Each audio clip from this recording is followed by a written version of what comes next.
Hey guys, welcome back to the channel. In today's video, I'll show you how to quickly find and copy a file path on your Mac. This is one of those small tricks that can save you a lot of time, especially if you're using terminal, coding, or working with file locations. Let's get started.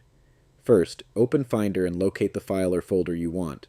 Once you've found it, right-click on the file, or simply hold the Control key and click. Now here's the key step. Press and hold the Option key on your keyboard. As soon as you do that, you'll see a new option appear called Copy as Path Name. Click on it, and just like that, the full file path is copied to your clipboard. To use it, open any app like Terminal, TextEdit, or even a browser, then press Command+V to paste, and you'll see the full path instantly. Super quick and super useful. Now here's a bonus tip. If you want to always see the file path while browsing, open Finder, go to the top menu, click on View, and select Show Path Bar. This will display the full path at the bottom of the Finder window, making it much easier to understand where you are and navigate between folders.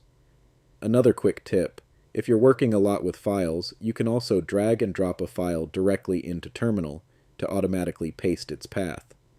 Alright, that's it for this video. If this helped you, make sure to like, subscribe, and turn on notifications for more simple and useful Mac tips. Thanks for watching, and I'll see you in the next one.